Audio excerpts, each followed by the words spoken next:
नमस्कार शेतकरी मित्रांनो, स्वागत आहे तुमचं आपल्या कृषी कन्या यूट्यूब चॅनलवर। बघा शेतकरी मित्रांनो, आज 14 एप्रिल 2025 रोजी आजचे संपूर्ण महाराष्ट्रातील हळद बाजारभाव लाईव्ह व्हिडिओच्या माध्यमातून आपण बघणार आहोत। तत्पूर्वी आपण चॅनलवर नवीन असाल तर चॅनलला सबस्क्राइब करा, व्हिडिओला लाईक करा आणि बेल आयकॉन नक्की दाबा, त्यामुळे तुम्हाला नवीन व्हिडिओचे अपडेट लगेच बघायला मिळतील। चला आता व्हिडिओ सुरू करूया। बघा शेतकरी मित्रांनो, कृषी उत्पन्न बाजार समिती हिंगोली आवक आली आहे 950 क्विंटल।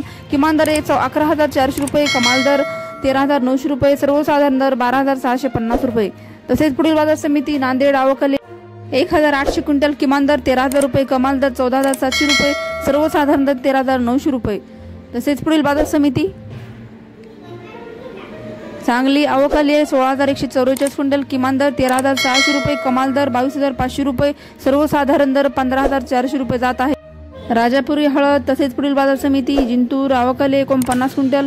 किमान दर 12,875 रुपये, कमाल दर 13,500 रुपये, सर्वसाधारण दर 13,200 रुपये जात आहे। नंबर 1 हळद।